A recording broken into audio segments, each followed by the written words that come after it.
আজ আমরা নতুন চ্যাপ্টার শুরু করছি জীবদেহের গঠন। অর্থাৎ এখানে একটা জীবদেহ তৈরি হওয়ার জন্য কি কি ক্ষুদ্র ক্ষুদ্র জিনিস দিয়ে তৈরি হচ্ছে আমাদের গোটা জীবদেহ সেটা আমরা জানবো, এবং কোষ সম্পর্কে জানবো, টিস্যু সম্পর্কে জানবো, ইত্যাদি ইত্যাদি পয়েন্ট আমরা জানবো। অনেক দিন ধরেই মোটামুটি আমি ক্লাস করাচ্ছি, কিন্তু চ্যানেল খুব একটা গ্রো করছে না। তাই ভাবলাম যে একটু তো ইউনিক হতেই হবে। তো ইউনিকের মধ্যে কি হওয়া যায়, এখানেই তোমাদের ক্লাসের মধ্যেই যাতে পড়াটা মুখস্থ করিয়ে দিতে পারি, আমি কিভাবে মনে রাখছি বা কীভাবে মনে রাখা যায়, বা এমনভাবে কথাগুলো বলবো, এমনভাবে পড়াগুলো বলবো যাতে এখানেই তোমাদের মুখস্থ হয়, সেইভাবে আজ থেকে ক্লাস করা শুরু হচ্ছে। ক্লাসের মধ্যেই তোমার যাতে মুখস্থ অন্তত 70% হয়ে যায়, সেই টার্গেট নিয়ে আমি এগোবো। প্রথমেই যেটা বলার, জীবদেহের গঠন মানে এখানে আমাদের যেটা আছে জীবদেহ, জীব মানে যার মধ্যে জীবন আছে, সেটা মানুষ হতে পারে, একটা মশা হতে পারে, গরু, ছাগল, বেড়াল, যা ইচ্ছা হতে পারে, যার মধ্যে জীবন আছে। বোঝা গেল? অর্থাৎ যে বংশ বিস্তার করতে পারছে, এক জায়গা থেকে অন্য জায়গায় যেতে পারছে, যার প্রজনন ক্ষমতা আছে, যে খাচ্ছে, যার শক্তি আছে, ইত্যাদি ইত্যাদি, যার পয়েন্ট, এই পয়েন্টগুলো আছে, তার মধ্যে জীবন আছে। তো সহজে যদি বলি, আমাদের যে গোটা বডিটা, আমাদের যে গোটা শরীরটা, এই শরীরটা তৈরি হওয়ার জন্য কি কি জিনিস আমাদের শরীরের মধ্যে আছে, কি কি জিনিস দিয়ে আমাদের গোটা শরীরটা তৈরি হয়েছে, সেটা আমরা জানবো। প্রথমে যদি আমাদের গোটা বডিটাকে দেখি, তাহলে দেখতে পাচ্ছি হাত আছে, বুক আছে, পেট আছে, নিচে পা আছে, আছে তো, কান আছে, মাথা আছে, চোখ আছে, হ্যানত্যান আছে। তো এগুলো গোটা শরীরটা।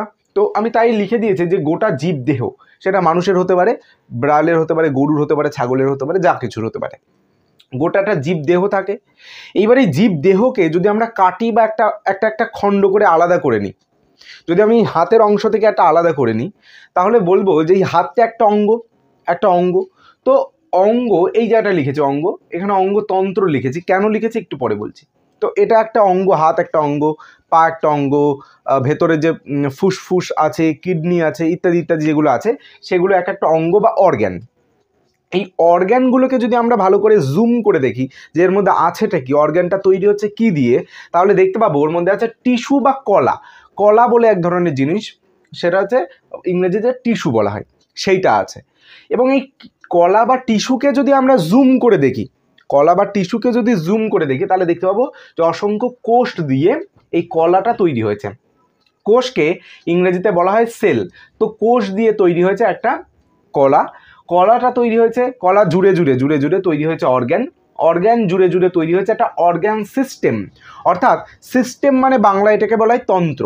কি ব্যাপারটা, কি ব্যাপারটা হচ্ছে, ধরো এই হাতের সাথে আমার এই এখান থেকে, কাঁধের এখান থেকে কানেক্ট আছে, গোটা শরীরের একে অপরের সাথে প্রত্যেকটা জিনিস কানেক্টেড আছে। ধরো আমার হাতে একটা মশা কামড়ালো, তাহলে আমি মশাটা উড়িয়ে দেবো বা মশাটাকে মারার চেষ্টা করব। তো কেন? আমার ব্রেনের সাথে কানেক্ট আছে, হাতের ভেতর দিয়ে আমার ব্রেনের সাথে কানেক্ট আছে। তো আমার ব্রেন বুঝলো যে হাতে আমার কিছু একটা বসেছে, মশা কামড়াচ্ছে, তো তখন আমি অন্য একটা হাত দিয়ে মশাটাকে মারছি। কারণ কি হলো, আমি বুঝতে পারলাম কেন, কারণ একটা তন্ত্র তৈরি হচ্ছে, একে অপরের সাথে অঙ্গগুলো জুড়ে আছে, কানেক্ট আছে। তো তার জন্য একটা গোটা অর্গান সিস্টেম তৈরি হচ্ছে। সো সেটাই বলা হচ্ছে অর্গান সিস্টেম। এবং অর্গান সিস্টেম জুড়ে যেটা তৈরি হচ্ছে সেটা হচ্ছে জীবদেহ, গোটা বডিটা তৈরি হয়েছে। ক্লিয়ার হলো এই লাইনটা, এই স্টেপটা ঠিক হলো। কোষ কী জিনিস সেটা বলি। কোষ হলো, এই যে আমি তো বললাম যে গোটা বডিটাই তাহলে অসংখ্য ছোট ছোট ছোট ছোট কোষ দিয়ে তৈরি হয়েছে, ইজিলি বুঝতে পারছি।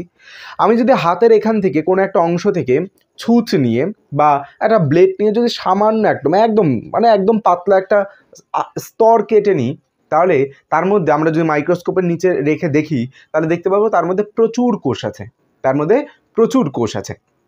তার মানে গোটা বডিটাই তো অসংখ্য কোষ দিয়ে তৈরি, এটুকু তো বুঝলাম। এবার আমাদের গোটা বডিটাই যেহেতু তৈরি করে দিচ্ছে, একটা বডির গঠন তৈরি করছে, গঠন দিচ্ছে, তো তাই এই কোষকে বলা হচ্ছে জীবদেহের গঠনগত এবং কার্যগত। গোটা কাজ করছে, কোষের মধ্যে কিন্তু শক্তি তৈরি হচ্ছে, আরও বিভিন্ন রকম কাজ হচ্ছে। তো কোষ আমাদের কাজে হেল্প করছে, তাই বলা হচ্ছে গঠনগত, কার্যগত ক্ষুদ্রতম একক হলো কোষ। ব্যাপারটা একটু লিখি, তারপরে বলি। তো কি লিখলাম, জীবদেহের মানে গোটা একটা জীবন যার মধ্যে আছে, এরকম একটা দেহ, সেই জীবদেহের গঠনগত একটা গঠন দিয়েছে, যে উপরে এরকম দুটো হাত দিয়েছে, উপরে মাথা দিয়েছে, চোখ এখানে দিয়েছে, নাক এখানে দিয়েছে, ঠোঁট মুখ এখানে দিয়েছে, নিচের দিকে তোমার পা, হাত পা, বুক, পেট ইত্যাদি দিয়েছে। তো একটা গঠন দিয়েছে, তো গঠন তৈরি করছে, তাই বলা হচ্ছে গঠনগত ও কার্যগত, অর্থাৎ কাজও করে দিচ্ছে।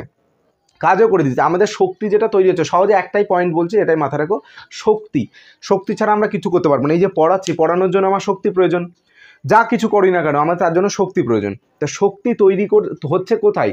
কোষের মধ্যে। তাই কার্যগত বলা হচ্ছে, কাজ করছে কোষ, কার্যগত এবং ক্ষুদ্রতম। ছোট তো আমরা একটা ছুঁচের ডগার মধ্যেও আমরা যদি খোঁচা দিই তাহলে তার মধ্যে কোষ চলে আসবে, তাহলে ক্ষুদ্রতম তো অবভিয়াসলি, ক্ষুদ্রতম একক হলো কোষ। I think clear, I think মুখস্থ হয়ে গেছে বিষয়টা, তো বোঝা গেছে, বিষয়টা বোঝা গেল যাওয়া মানেই মুখস্থ হয়ে গেছে, বিষয়টা বোঝা মানেই মুখস্থ হয়ে গেছে। আরেকবার এই স্টেপটা আমি আরেকবার রিপিট করে দিই, কারণ মুখস্থ করানোর টার্গেট নিয়ে আমি নেমেছি। তো ফার্স্ট অফ অল একটা গোটা জীবদেহ মধ্যে আমরা কি দেখতে পাই, যে অঙ্গ আছে, সেই অঙ্গগুলো একে অপরের সাথে কানেক্টেড, তার মানে অঙ্গতন্ত্র তৈরি হচ্ছে। অঙ্গতন্ত্র যদি আমরা দেখি, এক একটা তন্ত্রটাকে যদি বাদ দিই তাহলে শুধুমাত্র কি পড়ে থাকবে? অঙ্গ।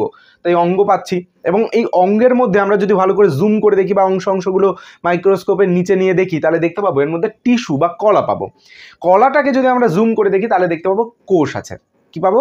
কোষ আছে। এই কোষ দিয়েই, তাহলে কোষ তো একটা সব থেকে ছোট, আমাদের জীবদেহের মধ্যে সব থেকে ছোট অংশ কোষ। এই কোষকে আমরা তার জন্য বলছি অবভিয়াসলি এটা ক্ষুদ্রতম একটা জিনিস। তাই কোষের সংজ্ঞা যদি আমাদের বলতে হয়, এটা অবভিয়াসলি একটা শর্ট সংজ্ঞা, আরও বড়োভাবে বলা যায়, বাট আমি বলছি না। জীবদেহের গঠনগত অর্থাৎ গঠন তৈরি করছে ও কার্যগত অর্থাৎ কাজ করে দিচ্ছে ক্ষুদ্রতম একক হলো কোষ। অবভিয়াসলি এটা একটা ইউনিট, একক। ওকে, একক হলো কোষ। এই হলো ব্যাপার।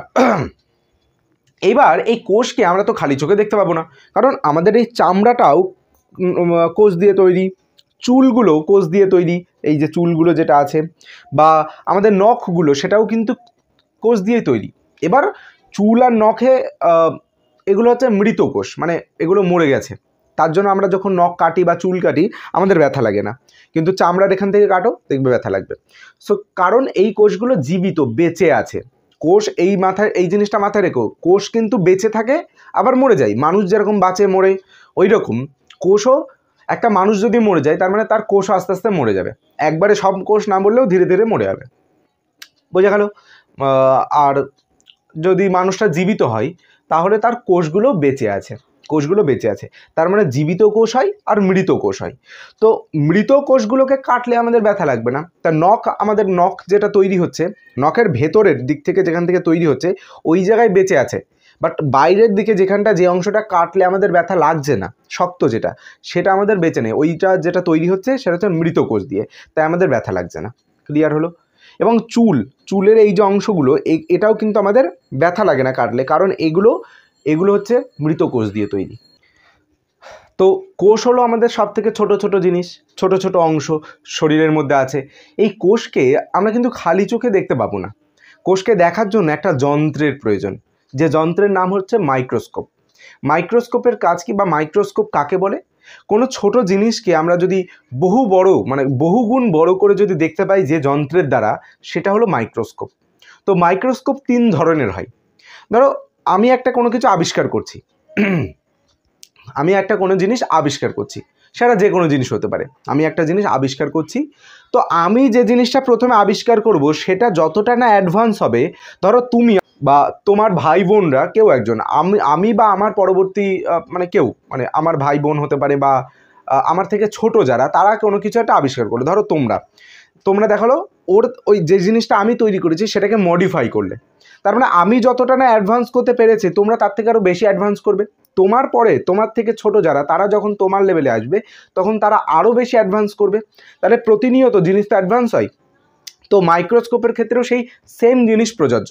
প্রথমে যে মাইক্রোস্কোপটা তৈরি হয়েছিল সেটা হলো সরল, একদম সাদাসিধে জিনিস, তো তাই ওটার নাম হয়েছিল সরল আলোক অনুবীক্ষণ যন্ত্র, ইংরেজিতে বললে সিম্পল লাইট মাইক্রোস্কোপ।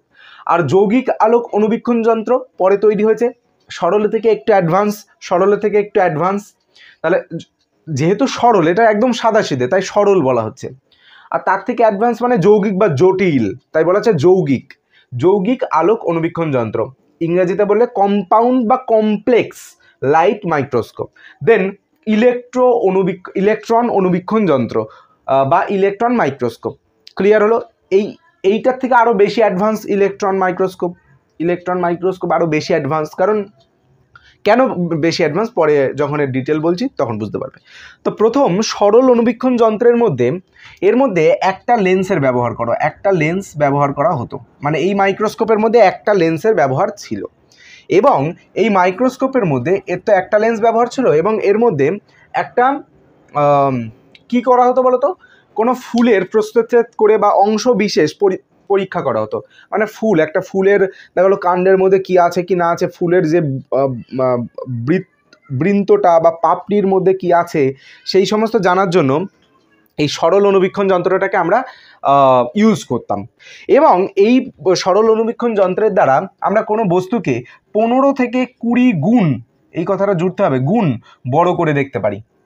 15 থেকে 20 গুণ বড় করে দেখতে পারি। ক্লিয়ার হলো? এই ভ্যালুটা মাথায় রাখতে হবে। এটা সরল অনুবীক্ষণ যন্ত্রের ক্ষেত্রে, সরল আলোক অনুবীক্ষণ যন্ত্রের ক্ষেত্রে, যে 15 থেকে 20 গুণ বড় করে আমরা দেখতে পারি।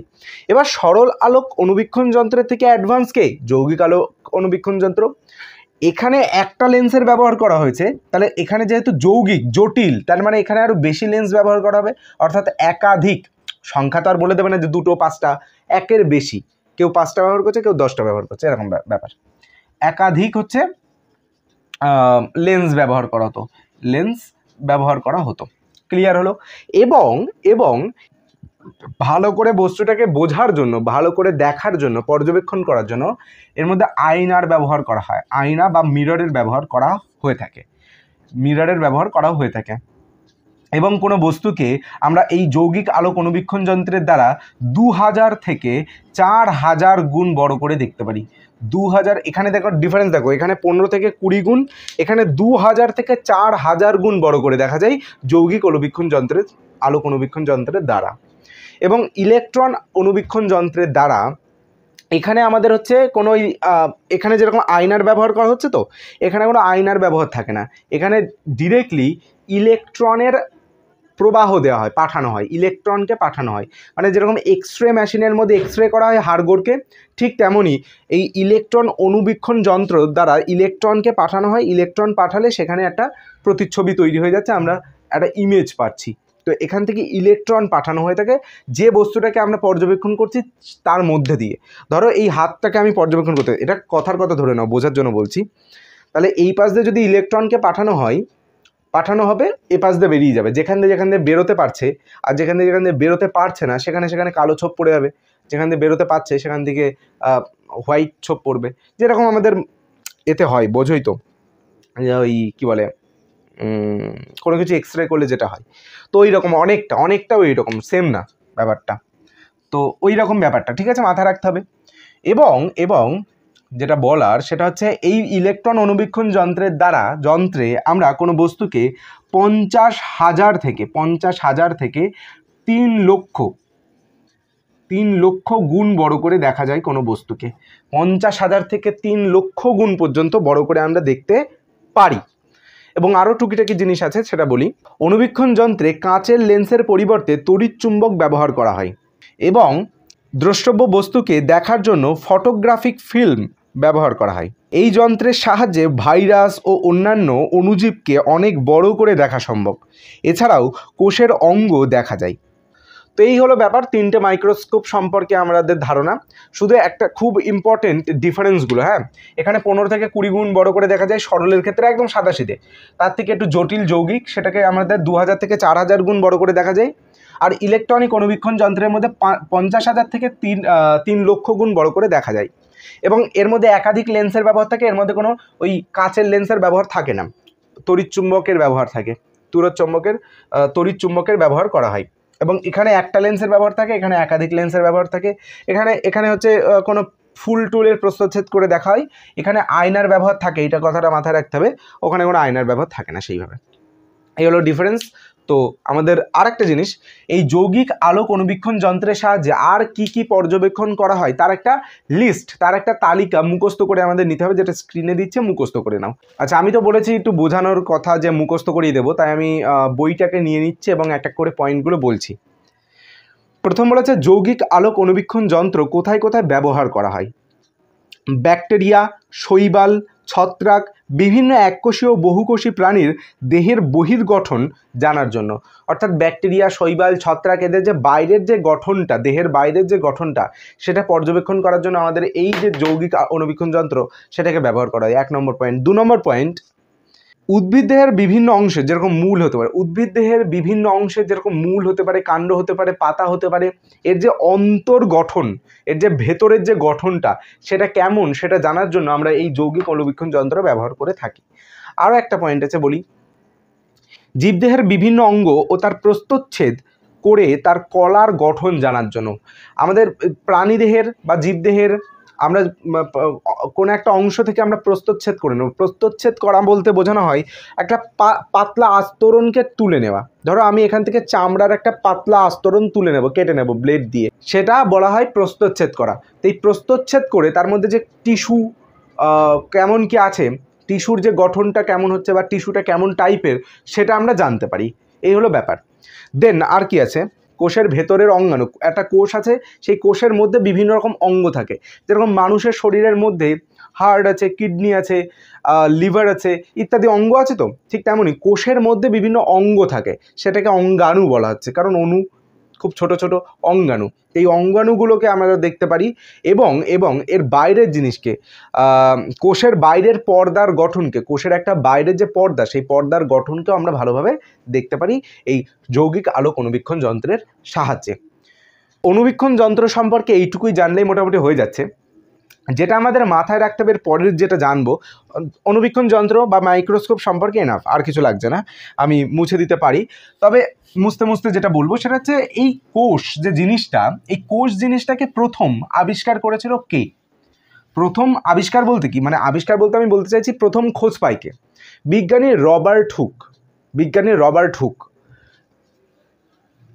রবার্ট হুক প্রথম কোষ পান, মানে কোষের আর কি সন্ধান দেন। নাম কি? Robert Hooke.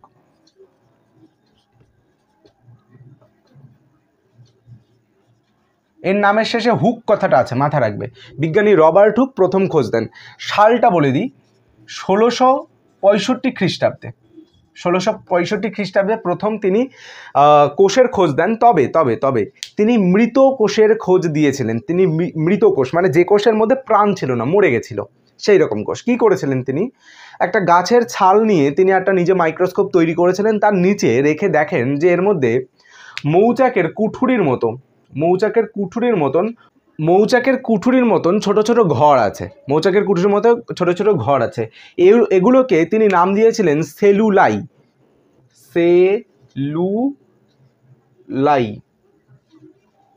সেলুলাই নাম দেন, সেলুলাই। ঠিক আছে। তো পরবর্তীতে এই সেলুলাইকেই তিনি নাম দেন সেল বা কোষ, বাংলায় যেটাকে আমরা কোষ বলে জানি। তিনি প্রথমে সেলুলাই বলেছিলেন, তারপরে নাম দিয়েছিলেন কোষ। এবার তিনি তো প্রথম রবার্ট হুক, তিনি তো মৃত কোষের খোঁজ দিয়েছিলেন। তার 9 বছর পর, অর্থাৎ 9 বছর বলতে 1674 খ্রিস্টাব্দে, 1674 খ্রিস্টাব্দে বিজ্ঞানী লিভেনহুক প্রথম সজীব কোষ বা জীবিত কোষের পর্যবেক্ষণ করেন। তাহলে প্রথম যদি প্রশ্নটা দেয় যে মৃত কোষ, ইনি কিন্তু মৃত কোষের খোঁজ দিয়েছিল, মৃত কোষ। আর ইনি খোঁজ দিয়েছিলেন জীবিত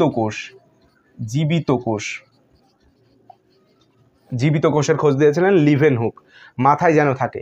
এবং তিনি এই লিভেনহুক মাইক্রোস্কোপ আরও অ্যাডভান্স করেছিলেন এবং রক্তের যে কোষ সেইটা পর্যবেক্ষণ করেছিলেন। তাছাড়া আরও বিভিন্ন রকম জিনিস পর্যবেক্ষণ করেছিলেন তিনি। এরপরে একটা শব্দের সাথে আমাদের পরিচিত হতে হবে, সেটা হচ্ছে রঞ্জক পদার্থ। কি বললাম? রঞ্জক পদার্থ কাকে বলে? রঞ্জক পদার্থ।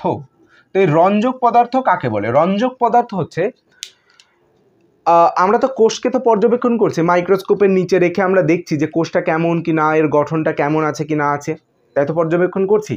তো এই গঠনকে ভালোভাবে বোঝার জন্য রঙিন কালারফুল রাসায়নিক পদার্থ ব্যবহার করা হয়। এক ধরনের রঙিন রাসায়নিক পদার্থ ব্যবহার করা হয়। কি বললাম?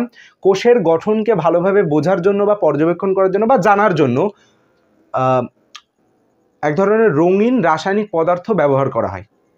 রাসায়নিক পদার্থ, কেমিক্যাল টাইপ, কেমিক্যাল জাতীয় রাসায়নিক পদার্থ ব্যবহার করা হয়। সেটা কেমন হবে? কালারফুল, রঙিন। তো ওই জিনিসটাকে বলা হচ্ছে রঞ্জক পদার্থ। ওই জিনিসটাকে বলা হচ্ছে রঞ্জক পদার্থ। লেখার মতন আমি লিখছি না, একটা জিনিস এখানে বলে দিই, আমি কিন্তু অনেক জিনিস স্কিপ করছি, মানে লিখছি না আর কি। স্কিপ বলতে আমি লিখছি না, না লিখে বলে যাচ্ছি। তো ওই জিনিসগুলোকে তোমরা যদি নোটস আকারে পেতে চাও তাহলে অবভিয়াসলি কমেন্টে দেখবে হোয়াটসঅ্যাপ একটা চ্যানেলের লিঙ্ক আছে, তো সেই চ্যানেলে যাবে, চ্যানেলে গিয়ে জয়েন হও। প্রথমে জয়েন হও, তারপরে ওখানে কোনো একটা পোল আছে দেখবে, সেই পোলে গিয়ে ভোট দাও, তাহলে বুঝতে পারবে। তারপরে নোট দেওয়ার ব্যবস্থা করব। ওখানে চ্যানেলে আগে জয়েন হও, জয়েন হওয়ার পরে যা এর সম্পর্কে পড়াচ্ছি, যত কিছু ডিটেল আছে সব একটা নোটের মধ্যে লেখা আছে, সেই নোটটা আমি দিয়ে দেবো। ঠিক আছে? কমপ্লিটলি ফ্রি, এটার জন্য কোনো টাকা দেওয়া লাগবে না, অবভিয়াসলি ফ্রি। তো আগে জয়েন হও। কোষ, এই কোষটা দু ধরনের হতে পারে। মানে আমি কোন দিক থেকে দু ধরনের বলছি, মানে এমন হয় যে একটা জীবের মধ্যে অসংখ্য কোষ দিয়ে একটা গোটা জীবটা তৈরি। মানে মানুষের ক্ষেত্রে যদি দেখাও তাহলে গোটা বডিটা তৈরি হতে আমার অনেক কোষ জুড়ে জুড়ে জুড়ে জুড়ে তৈরি হয়েছে। কিন্তু এমনও কিছু জীব থাকে যারা একটা কোষ, একটাই গোটা প্রাণ। তো এই যে দুটো, আমরা দুটো ডিফারেন্স করতে পারি। হ্যাঁ, তা যাদের মধ্যে আমাদের অনেক কোষ থাকে তাকে আমরা বলি বহুকোষী। যাদের মধ্যে বহু কোষ আছে, অনেক কোষ, তাই বলা হচ্ছে বহুকোষী। এবং বা বহুকোষী প্রাণী বা বহুকোষী জীব, অবভিয়াসলি বলতে পারি জীব কথাটা জুড়তে পারি, বা প্রাণী, যদি প্রাণীর ক্ষেত্রে হয় তাহলে বহুকোষী প্রাণী, তবে জীব কথাটা জুড়ে দেয় ভালো। এবং এককোষী প্রাণী, তার মানে তাহলে আমি কি বললাম, কোষ দু ধরনের পাচ্ছি। একটা হচ্ছে, যাই হোক বাইরে চিৎকার চেঁচামেচি হচ্ছিল, আরেকবার বলি, এই কোষ তো দু ধরনের। একটা এককোষী হয় যেটাকে আমরা ইউনিসেলুলার বলি। ইউনি মানে এক, ইউনি মানে এক, সেলুলার, দেখো সেলুলার মানে একটা কোষ আর কি, দ্বারা গোটা বডিটা তৈরি, তাই বলা হচ্ছে ইউনিসেলুলার। ইউনি মানে এক, মনে রাখবা। আর মাল্টি মানে একের বেশি, ঠিক আছে? সেলুলার মানে কোষ। তো বহুকোষী বাংলায় বলা হচ্ছে, বাংলাটাই মনে রাখা আমাদের সুবিধা, তবে দুটোই মনে রাখা ভালো পরবর্তীকালে সায়েন্সে যারা এগোবে। তো বহুকোষী মানে অনেক কোষ, বহু কোষ বহুত, বহুত বেশি, অনেক কোষ দিয়ে তৈরি। আর এককোষী মানে সিম্পল, একটা কোষ, একটা গোটা বডি হবে। তো এই ধরনের এক্সাম্পল কি হবে? অ্যামিবা, অ্যামিবা, অ্যামিবা, অ্যামিবা একটা এক্সাম্পল। আর বহুকোষীর ক্ষেত্রে কি হতে পারে? অনেক অনেক, তুমি মানুষ, মানুষ হতে পারে, মানুষ হতে পারে, ইঁদুর হতে পারে, ইঁদুর হতে পারে, মশা হতে পারে, হাতি হতে পারে, ইত্যাদি ইত্যাদি, সব কিছুই আমাদের বহুকোষের মধ্যে পড়ছে। গাছ, বিভিন্ন ধরনের উদ্ভিদ হতে পারে, আম গাছ, জাম গাছ, কাঁঠাল গাছ, এগুলো বহুকোষী। আমি কিন্তু জীবের কথা বলছি, প্রাণী না, জীবের কথা বলছি। হ্যাঁ, জীব বলতে উদ্ভিদ প্রাণী সব কিছুই একসাথে বোঝাচ্ছে। যদি প্রাণী বলতাম তাহলে শুধু গরু ছাগল ভেড়া এদেরকে বোঝাতো। ক্লিয়ার হলো? তো এই হলো একটা অংশ। এবার এখান থেকে একটা প্রশ্ন উঠে আসে, প্রশ্নটা হলো, পেনটা রেখে নিই। প্রশ্নটা হলো যে আমি তো বললাম যে এককোষী প্রাণী আর বহুকোষী প্রাণী। এবার প্রশ্ন এখান থেকে উঠে আসে যে একটা ধরো হাতি আর একটা ইঁদুর বা মশা। তো হাতির বডি বা সাইজ তো বিশাল বড়, আর ইঁদুর বা মশার সাইজ তো একদম ছোট। তাহলে এদের দুজনের মধ্যে কোষের কি আকৃতির পরিবর্তন আছে? মানে আকৃতির কি, সাইজের কি ডিফারেন্স আছে? মানে হাতির কোষগুলো বড় বড় আর ইঁদুরের বা মশার কোষগুলো ছোট ছোট, এইরকম কি ব্যাপারটা আছে? ব্যাপারটা হচ্ছে না। ইঁদুরের যা কোষের সাইজ আমরা মাইক্রন বা মাইক্রোমিটার দিয়েই মাপবো, এবং হাতিরও তাই, হাতিরও সেম সাইজেরই কোষ পাবো। তবে তাহলে দুজনের সাইজ এরকম আলাদা হচ্ছে কেন? সহজ কথা, যে হাতির যেহেতু সাইজ বড়, ওর মধ্যে প্রচুর কোষ আছে। ইঁদুরের বা মশার গঠন তৈরি হতে, ওর যে বডিটা, ওই বডিটা তৈরি হতে যতটা না কোষ লাগছে তার থেকে আরও বেশি, হাজার গুণ বেশি কোষ দিয়ে হাতির বডিটা তৈরি। অর্থাৎ কোষের ডিফারেন্স আছে, কোষের সংখ্যার ডিফারেন্স, কোষের সংখ্যার ডিফারেন্স। এর মধ্যে হাতির ক্ষেত্রে অনেক বেশি কোষ জুড়ে জুড়ে হাতির বডি তৈরি হচ্ছে, ইঁদুরের ক্ষেত্রে হাতির তুলনায় কম কোষ জুড়ে জুড়ে বডিটা তৈরি হচ্ছে। এই হচ্ছে ডিফারেন্স। তোমাদের কোশ্চেন একটা বইয়ের মধ্যে এইভাবে দিয়েছে, তো সেটা আমি ব্যাখ্যা দিয়ে দিলাম। নেক্সট যেটা আছে সেটা জানবো। আমরা অলরেডি জেনেছি যে অ্যামিবা হচ্ছে এককোষী প্রাণী। তো অ্যামিবা সম্পর্কে আমাদের একটু জানতে হবে। অ্যামিবা অবভিয়াসলি আমরা জেনেছি যে এটা একটা এককোষী প্রাণী, এটা আর বলার কিছু নেই, মানে বলার মতন আর কিছু নেই, অলরেডি আমরা জেনে গেছি। এককোষী মানে একটা প্রাণ, একটা বডি, একটা প্রাণ, একটা কোষ, একটা বডি। ক্লিয়ার হলো? এর কোনো নির্দিষ্ট আকৃতি নেই, এর কোনো নির্দিষ্ট আকৃতি নেই, প্রতিনিয়ত বডির আকৃতি চেঞ্জ করে, এইরকম বিভিন্ন রকম শেপ হতে পারে, এর কোনো নির্দিষ্ট আকৃতি নেই। এই একটা অ্যামিবা দেখলে এরকম হতে পারে, আর একটা অ্যামিবা এরকম হতে পারে, তো আর একটা অ্যামিবা এরকম হতে পারে, দুটোর মধ্যে আলাদা ডিফারেন্স। এই হচ্ছে ব্যাপার, যে এর কোনো নির্দিষ্ট কোনো আকৃতি নেই, এ প্রতিনিয়ত এর আকার পরিবর্তন করে, এর গঠন পরিবর্তন করতে পারে বা করে থাকে। এর বাইরে দেখো, বাইরের দিকে কিছু কিছু এই বাইরের দিকে মানে একটা অ্যামিবার বাইরের দিকে প্রান্তের দিকে কিছু কিছু বেরিয়ে এসেছে, মুখ মতন বেরিয়েছে। এর দেখো এই অ্যামিবার শরীরের বিভিন্ন প্রান্তের দিকে আর কি প্রান্ত বেরিয়েছে, প্রান্তের দিকে কিছু কিছু জিনিস বেরিয়ে এসছে, মানে একটু বাইরের দিকে ঠেলা মতন একটা অংশ বেরিয়ে এসছে। এটার ক্ষেত্রে যদি এটা বলি, এটা এইটুকু অংশ এগুলো হ্যাঁ, এগুলোকে বলা হচ্ছে ক্ষণপদ। বানানটা একটু ইম্পর্টেন্ট, ক্ষীয় মধ্যাহ্ন পদ পদ, ক্ষণপদ। এই ক্ষণপদ আমাদের মানুষের ক্ষেত্রে যেরকম পদ বা পা থাকে, পাকে পদ বলে ভালো ভাষায়, তো এখানে হচ্ছে ক্ষণপদ। ক্ষণপদ মানে কিছু সময়ের জন্য এইটা থাকছে, আবার কিছু সময় পরে এই পদটা এই পায়ের চেঞ্জ হয়ে যায়, মানে এখন আছে কিছু সময় পরে দেখবো এই পাটা নেই, তাই বলছে ক্ষণস্থায়ী পদ, মানে সামান্য কিছু সময়ের জন্য থাকবে আবার থাকবে না। তবে এটা কিন্তু এদের পা চলাফেরায় সাহায্য করছে, তাই বলা হচ্ছে ক্ষণপদ। আই থিঙ্ক মুখস্থ হয়ে গেছে। অবভিয়াসলি এটাও একটা ক্ষণপদ, এটাও এখন আছে, 5 মিনিট পরে দেখবো যে নেই, 5 মিনিট পরে দেখবো নেই। ক্ষণপদেরও প্রতিনিয়ত ক্ষণপদও চেঞ্জ হয় প্রতি টাইমে আর কি, প্রতি মুহূর্তে। এই হলো ব্যাপার, এদের হচ্ছে এই ক্ষণপদ চলাফেরায় সাহায্য করে। তো এইটাই সব থেকে ইম্পর্টেন্ট, যে চলাফেরায় সাহায্য করে কে, সেটা হচ্ছে ক্ষণপদ। অ্যামিবাকে চলাফেরায় সাহায্য করছে ক্ষণপদ। ওকে, প্রাণীদের শরীরে কিছু কোষ থাকে, সেই কোষের সম্পর্কে আমরা জানবো। তারপরে উদ্ভিদের কোষ সম্পর্কে জানবো। তো প্রথমে যেটা জানবো হচ্ছে অ্যানিমেল সেল। প্রথম আছে চর্বি কোষ, প্রথমটা। আচ্ছা, এটা ইম্পর্টেন্ট খুব একটা না, তাও পড়িয়ে দিই, কাজে লাগবে। চর্বি কোষে কি হয়, আমাদের চামড়ার নিচে বা বিভিন্ন অঙ্গের মধ্যে থাকতে পারে, চামড়ার নিচে থাকবে বা বিভিন্ন অঙ্গের মধ্যে এক ধরনের কোষ থাকে, যে কোষটার মধ্যে চর্বি জমা হয়। তো জমা হলে এর মধ্যে যে নিউক্লিয়াসটা থাকে, নিউক্লিয়াস কি খানিক পরে পড়বো, বা আজকে না হলেও পরের দিনের ক্লাসে বলা হবে। কোষের মধ্যে একটা অঙ্গাণু, আমাদের যেরকম ব্রেন থাকে না, ব্রেনটা গোটা শরীরকে কন্ট্রোল করছে, ঠিক তেমন এই কোষকে কন্ট্রোল করে ভেতরে থাকা নিউক্লিয়াস। তো ওটা পরে জানবো, এখন অত ডিটেল জানার দরকার নেই। তাই নিউক্লিয়াসটা এক পাশে চেপে যায়, আর ভেতরে যে তরল পদার্থ থাকে সেটাকে সাইটোপ্লাজম বলে, ওটাও এক পাশে সরে যায়, এরকম এক পাশের দিকে সরে যাচ্ছে, সরে গিয়ে অনেকটা আংটির মতন একটা গঠন তৈরি করে। দেখো আংটির এরকম নিচেরটা ফাঁপা, উপরটা একটু ভরাট থাকে, উপরটা একটু ঢিবি কোয়ালিটি হয়। তো এই আংটির মতন গঠন তৈরি করে এই চর্বি কোষ, এইটা শুধু মাথায় রাখতে হবে। এইটুকুই জাস্ট বলা হয়েছে চর্বি কোষের মধ্যে, আংটির মতো দেখতে হয় চর্বি কোষ। তাহলে প্রশ্ন এখান থেকে কী দিতে পারে, যে চর্বি কোষের গঠন কেমন বা দেখতে কেমন হয়, আংটির মতন। কেন আংটির মতন সে গঠন ধারণ করে, কারণ চর্বি জমা হওয়ার ফলে এর নিউক্লিয়াস এবং সাইটোপ্লাজম এক সাইডে সরে যায়, ফলে আংটির মতন গঠন ধারণ করে। গেল চর্বি কোষ জানার পরে যেটা জানতে হবে সেটা হচ্ছে রড কোষ, ইংরেজিতেও তাই বলা হয়, রড সেল।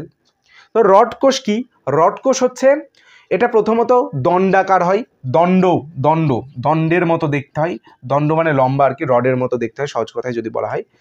তো এটা থাকে হচ্ছে চোখের রেটিনায়। অবভিয়াসলি আমার ক্যামেরা মানে আমি ফোন দিয়ে শ্যুট করি, তাই আমি জুম করে দেখাতে পারবো না। তবে আমরা যদি আমি একটা ছবি দেখিয়ে দিচ্ছি, দেখো চোখের মধ্যে যদি দেখি একদম মাঝখানে একটা ছোট্ট বিন্দু মতন থাকে, ওর ভেতরে থাকে রেটিনা, ওই অংশটাকে বলা হয়। তো এই রেটিনার মধ্যে এই রড কোষ থাকে, এবং রড কোষ কিসে হেল্প করে, রড কোষ হেল্প করে মৃদু আলোতে দেখতে। কিসে হেল্প করছে, মৃদু আলো, অর্থাৎ কম আলোতে দেখতে সাহায্য করে, কম আলোয় দেখতে সাহায্য করে বা হেল্প করে, আচ্ছা কমের জায়গায় আমরা মৃদু কথাটাও জুড়তে পারি। Okay fine. দেন আমাদের জানতে হবে আর একটা কোষ সম্পর্কে, সেটা হচ্ছে কোন কোষ। নামটা ভালো করে ফোকাস করো, কয়কার মধ্যাহ্ন, কোন কয়কার তালিবস্যা, কোন কোষ। প্রশ্ন দিতে পারি যে কোন কোষ কোথায় থাকে, কোন কোষ থাকে ওই সেম জায়গায়, চোখের রেটিনার মধ্যেই থাকে, এটা শঙ্কু আকৃতির হয়, শঙ্কু আকৃতির হয়, আর এটা রড কোষ আমাদের কম আলোয় দেখতে সাহায্য করতো, আর কোন কোষ আমাদের উজ্জ্বল আলোয় উজ্জ্বল আলোয় দেখতে সাহায্য করে, আলোয় দেখতে সাহায্য করে, আর লিখলাম না, দেখতে সাহায্য করে। ক্লিয়ার হলো? এই তিনটে জাস্ট মাথায় রাখতে হবে। তাহলে কোন কোষ কী করছে?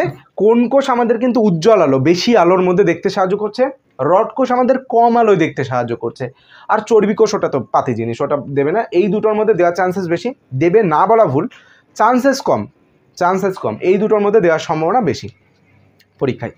তো এই দুটোর মধ্যে গুলিয়ে যেন ফেলো না। রড কোষ কুকুর বিড়ালদের মধ্যে চোখের মধ্যে বেশি থাকে, সংখ্যায় বেশি থাকে, মানুষের যা থাকে তার থেকে বেশি থাকে, তার জন্য ওদের রাত্রে দেখতে কোনো প্রবলেম হয় না, মোটামুটি ওরা দেখে নিতে পারে। আর কোন কোষের সংখ্যা আর রড কোষের সংখ্যা অলমোস্ট আমাদের, অবভিয়াসলি আমাদের কোন কোষের সংখ্যা বেশি থাকে, তাই আমরা আলোয় ভালোভাবে দেখতে পারি। এই হলো ব্যাপার। তো এই হলো দুটো কোষ। এই রড কোষ আমাদের দেখালো তুমি আলোর মধ্যে আছো, প্রচুর রোদের মধ্যে আছো, রোদ থেকে ঘরের মধ্যে অন্ধকারের মধ্যে ঢুকলে, তাহলে তোমার ওই আলোর মধ্যে দেখতে সাহায্য করছিল কোন কোষ, আর তুমি যেই আলোর থেকে অন্ধকারের মধ্যে আসলে তখন তোমার কোন কোষগুলো অ্যাক্টিভ হয়ে যাবে এবং তোমার ওই মৃদু আলো বা অল্প আলোর মধ্যে দেখতে সাহায্য করবে তখন এই রড কোষগুলো। ক্লিয়ার হলো? ওকে, দেন আমরা চলে যাব উদ্ভিদ কোষ সম্পর্কে। উদ্ভিদ কোষ, আচ্ছা এখন এটা মুছছি না, সাইডে থাক। উদ্ভিদের কোন একটা ফল বা প্লান্ট, PLANT, প্লান্ট বা উদ্ভিদ, কোন একটা ফলের যে উপরের যে ত্বকটা হয় না, ধরো এটা একটা ফল, এই ফলের যে উপরের যে ত্বক, এই যে উপরের যে লেয়ারটা, এই উপরের যে লেয়ারটা, সেই উপরের লেয়ার বা বীজ, একটা যদি বীজকে বেছে নিই তাহলে সেই বীজের উপরে যে লেয়ার হয়, সেই উপরের লেয়ার বা স্তরটা, এই উপরের যে লেয়ারগুলো, লেয়ার দিয়ে যে কোষগুলো দিয়ে তৈরি এই উপরের স্তরটা, সেই কোষগুলো দেখতে দণ্ডাকার হয়,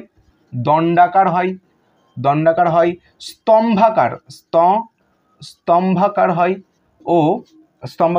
ও তারার মতো দেখতে হয়, স্টার আকৃতি, ঠিক আছে, তারার মতো দেখতে হয়,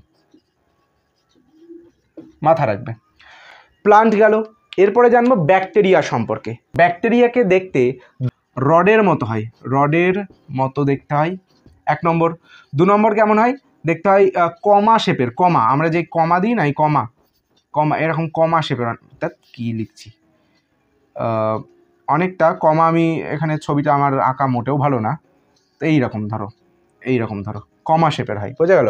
কমা শেপের হয়, কমা। আর একটা হয় সেটা হচ্ছে গোল, সিম্পল গোল। এই 3 ধরনের মূলত ব্যাকটেরিয়ার গঠন আমরা দেখতে পাই, গোলাকার। দেন এইটুকুই। আর একটা জিনিস লাস্ট গঠন, সেটা হচ্ছে শৈবালদের গঠন কেমন হয়। এগুলো না ইম্পর্টেন্ট না অতটাই, ব্যাকটেরিয়াটা হয়তো ইম্পর্টেন্ট হতে পারে, তবে রড কোষ আর কোন কোষটা সব থেকে এখান থেকে ইম্পর্টেন্ট বেশি। প্লান্টের কেমন দেখতে হয়, বাইরের স্তর গঠন, এটা চান্সেস কম, বাট একেবারে ছেড়ে দেওয়ার থেকে পড়ে যাওয়া ভালো, কারণ এগুলো তো গল্প আকারে আমাদের মনে রাখতে পারছি। স্পাইরোগাইরার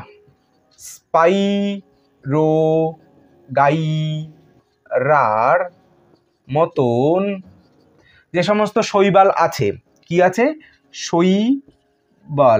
শৈবাল যেগুলো আছে সেগুলোর দেহ আয়তাকার হয়, মানে আয়তাকার কোষ জুড়ে জুড়ে আমাদের এই স্পাইরোগাইরার মতো বা শৈবালদের দেহটা আর কি গঠন হচ্ছে, আয়তাকার কোষ জুড়ে বোঝা গেল?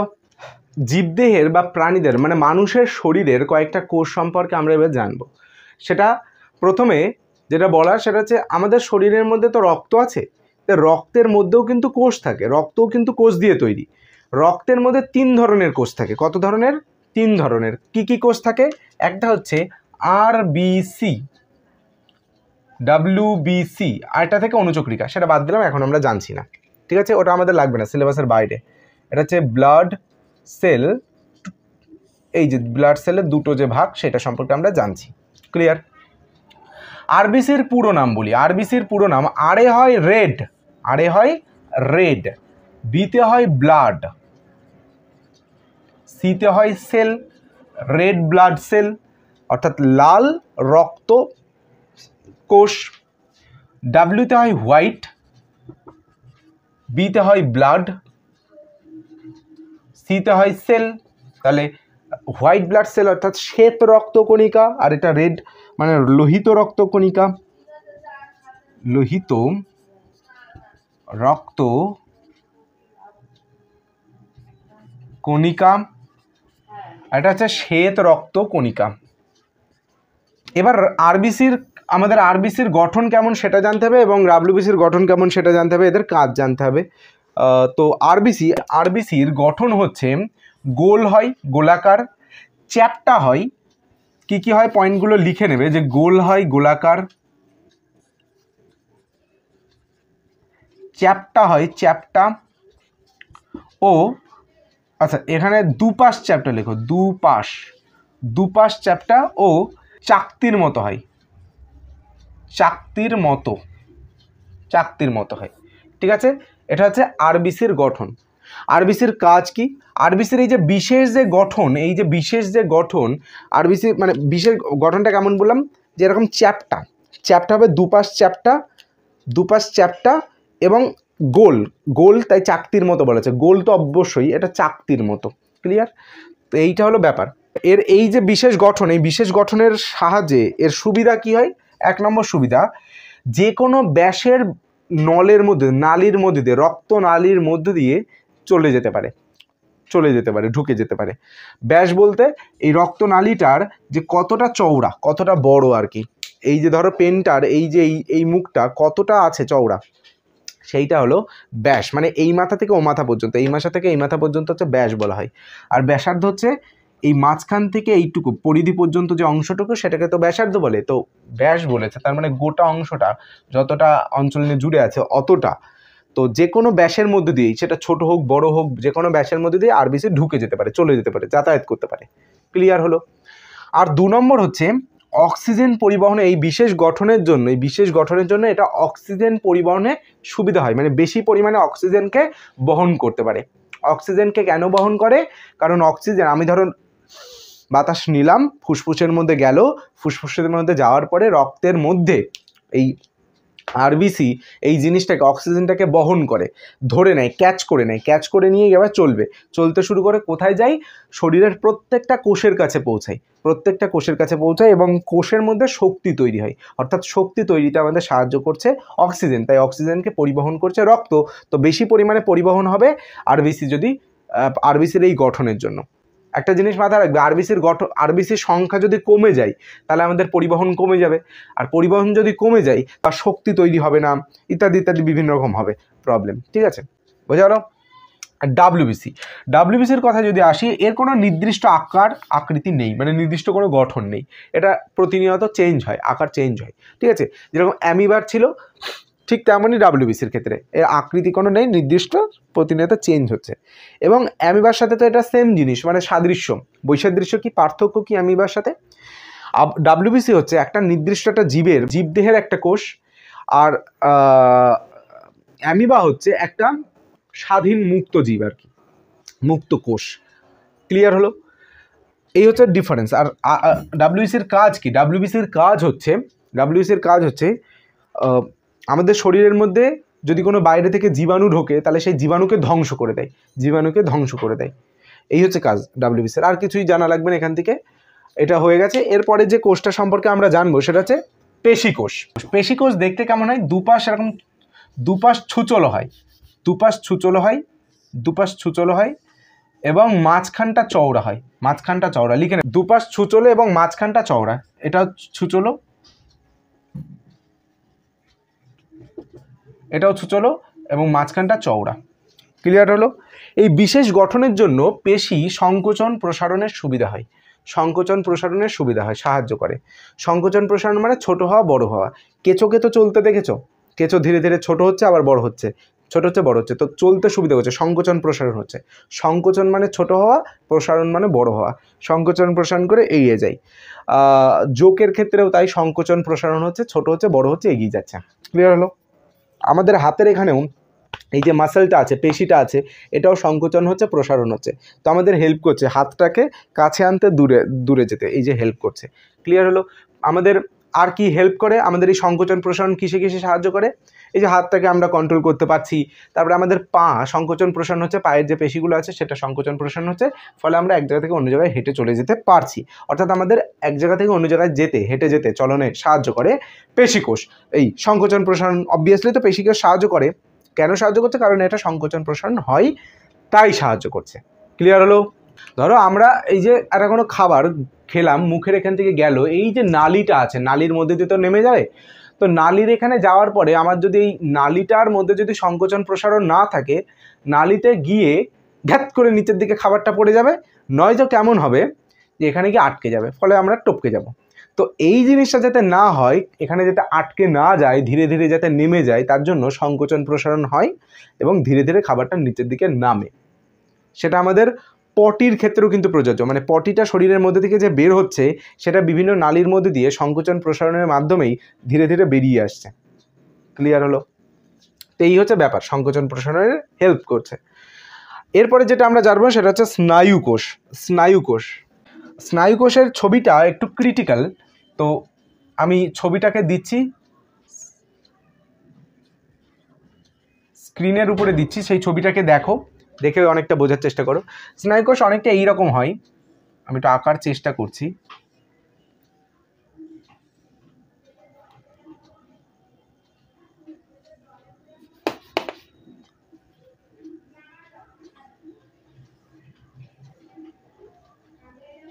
নিচের দিকে অত ভালো আঁকছি না, উপরের এই জায়গাটা দেখো, এই জায়গাটা অনেক শাখা প্রশাখা যুক্ত থাকে, ভালো করে আঁকছি না, ফিনিশিং দিচ্ছি না, মোটামুটি ধরে নাও এখান থেকে অনেক শাখা প্রশাখা থাকে। তো শাখা প্রশাখা থাকে, এই জায়গাটার যে শেপটা হয় সেটা স্টার আকৃতির বা তারার মতো, বা অনেক নিউরনের ক্ষেত্রে, অনেক স্নায়ুকোষের ক্ষেত্রে এটা গোল আকৃতিরও হতে পারে। এটা গোল আকৃতির সাথে এই যে অংশটা যে স্টার আকৃতির বা তারার মতো এবং গোল আকৃতির, এই অংশের সাথে অনেক শাখা প্রশাখা যুক্ত থাকে, শাখা প্রশাখা যুক্ত থাকছে। এইটুকু শুধু গঠন বলবে তাহলেই এনাফ। এবং যেটা জানতে হবে সেটা হচ্ছে এই স্নায়ুকোষ সব থেকে আমাদের শরীরের মধ্যে থাকা অন্যান্য কোষের তুলনায় এর দৈর্ঘ্য বড়, দৈর্ঘ্যে বড় হয়। এবং এবং আর কি, এই নিউরন কোষ আমাদের উদ্দীপনা গ্রহণ করছে এবং পরিবহন করতে সাহায্য করে। ফর এক্সাম্পল, আমরা যদি একটা আগুনের সাথে আমার হাতটা যদি টাচ হয়ে যায়, তাহলে আমি হাতটাকে সাথে সাথে টেনে নিচ্ছি। কেন নিচ্ছি? কারণ আমার হাতের মধ্যে দিয়ে ওই আগুনটা যখন টাচ হচ্ছে, আগুনের সাথে যখন আমার হাতটা টাচ হচ্ছে, তখন হাতের মধ্যে দিয়ে একটা বার্তা মাথার মধ্যে গেল, মস্তিষ্কের মধ্যে গেল, যে আমার হাতের সাথে কিছু একটা গড়বড় হচ্ছে, কিছু একটা প্রবলেম হচ্ছে, যে কারণে আমি হাতটা টেনে নিচ্ছি। এই টেনে নেওয়ার জন্যও কিন্তু আমার ব্রেনটা বললো যে এখানে কিছু প্রবলেম হচ্ছে, তো পেশিকে আদেশ দিল যে টেনে নাও ভাই, রেখে দিয়ে লাভ নেই, প্রবলেম হতে পারে, তাই টেনে নিচ্ছি। এই যে ব্যাপারটা হচ্ছে, অর্থাৎ আদেশ আমাদের কিন্তু উদ্দীপনা গ্রহণ করার পরে সেটা কিন্তু পরিবহন হচ্ছে, এই ব্যাপারটা আমাদের স্নায়ুকোষ করে থাকে, স্নায়ুকোষ করে থাকে। স্নায়ুকোষ সম্পর্কে মোটামুটি এইটুকু জানলেই এনাফ। এরপরে যেটা জানতে হবে সেটা হচ্ছে আমাদের যে সমস্ত মেরুদণ্ডী প্রাণী থাকে, সেই মেরুদণ্ডী প্রাণীর শরীরের মধ্যে অলমোস্ট 200-র বেশি টাইপের কোষ থাকে, 200-র বেশি টাইপসের কোষ থাকছে। ক্লিয়ার হলো? প্রাণী কোষ সম্পর্কে আর কিছু জানা লাগবে না। এবার উদ্ভিদ কোষের দুটো সম্পর্কে জানবো। উদ্ভিদ কোষ বহুভুজাকার একটা উদ্ভিদ কোষ সম্পর্কে জানতে হবে, আর নলাকার একটা জানতে হবে। তো নলাকার যে কোষটা হয়, সেই নলাকার কোষটা আমাদের একটা উদ্ভিদ ধরো আছে, একটা গাছ আছে, সেই গাছের মূল, যেটা মূল বলতে শেকড়, ঠিক আছে, এই মূলের মধ্যে থেকে, মূল তো আমাদের মাটির মধ্যে থেকে জলটা টেনে টেনে নিচ্ছে, তো এই মূলের মধ্যে এই নলাকার যে কোষটা, সেই নলাকার কোষ থাকে, এবং ওই নলের মতন যে কোষ, তার মধ্যে দিয়ে, এই নলের মধ্যে দিয়ে জলটা উপরের দিকে যাচ্ছে, উপরের দিকে যাচ্ছে, এবং প্রত্যেকটা পাতার কাছে পৌঁছাচ্ছে, পাতার কাছে পৌঁছাচ্ছে। তো এইটা আমাদের নলাকার কোষের কাজ উদ্ভিদ দেহে, উদ্ভিদ শরীরে। আর বহুভুজাকারের ক্ষেত্রে কি হচ্ছে, মূল বা কাণ্ডের অগ্রভাগে, অর্থাৎ মুখের কাছে, ধরো মূলের যে অগ্রভাগ বা কাণ্ডের যে অগ্রভাগ, সেই কাণ্ডের অগ্রভাগে বা মূলের অগ্রভাগের কোষগুলো খুব ভালোভাবে বিভাজিত হতে পারে, যেটাকে বহুভুজাকার আমরা কোষ বলে থাকি। ওর মধ্যে যে কোষগুলো হয় সেটা হচ্ছে বহুভুজাকার হয়, অনেক ভুজ থাকে। ওকে, আর নলাকার নলের মতো হয়, পাইপের মতন হয়। এইটুকুই জাস্ট জানো। এরপরে যেটা জানবো, খুব ছোট ছোট করে জেনে নেবো, সেটা হচ্ছে কোষের আকৃতি কি সর্বদা সেম হয়? কোষের আকৃতির কি সবসময় একই থাকে, পরিবর্তন কি হয় না? না, পরিবর্তন হয়। কখন কখন হয়? যখন কোনো একটা কোষ ক্যান্সার কোষে পরিবর্তন হয়ে যায়, যখন কোনো একটা কোষ ক্যান্সার কোষে রূপান্তরিত হয়, তখন তার কোষের পরিবর্তন ঘটে, আকৃতির পরিবর্তন ঘটে। আর একটা কি হয়, ধরো একটা কোষ আছে, যে কোষটা বিভাজিত হবে, বিভাজিত হওয়া মানে এই একটা কোষ আছে যেটা দুটো কোষে বা তিনটে কোষে ভাগ হয়ে যাচ্ছে, তখন এটা দেখো বড় কোষ আছে, সাইজটা অনেক বড়, সেখান থেকে যখন ভাগ হয়ে যায় তখন তার সাইজটা ছোট হয়ে যায়। অর্থাৎ এই কোষ বিভাজনের সময় কোষের আকৃতির পরিবর্তন ঘটে। এই মোটামুটি এইটুকু টাইমেই জানো, আর কিছু এই দুটো পয়েন্টই জানা থাক। আর তাছাড়া আর যেটা জানবো সেটা হচ্ছে আমরা খালি চোখে দেখতে পাই এমন কোষের নাম কি? এমন কোষের নাম হচ্ছে অনিষিক্ত উট পাখির ডিম, উট পাখির অনিষিক্ত ডিম বা মুরগির অনিষিক্ত ডিম। অনিষিক্ত বলতে শুক্রাণু এবং ডিম্বাণু মেলেনি এমন এমন একটা ডিম, যে ডিমের মধ্যে দিয়ে কখনোই বাচ্চা তৈরি হবে না, যে ডিমটা বাচ্চা তৈরি হবে না। আমরা সাধারণত দোকান থেকে কিনে এনে যে ডিমগুলো খাই, দেশি ডিম না, যেটা দোকান থেকে কিনে আনছি, সেই ডিমের মধ্যে দিয়ে কখনো বাচ্চা হয় না, কারণ ওগুলো অনিষিক্ত ডিম। তো ওই অনিষিক্ত ডিম একটা কোষ। ক্লিয়ার হলো? আর সব থেকে লম্বা কোষের নাম স্নায়ু, নিউরন জানো, স্নায়ু কোষ। এবং এই কোষকে মাপা হয় কোন এককে? মাইক্রন বা মাইক্রোমিটার দিয়ে।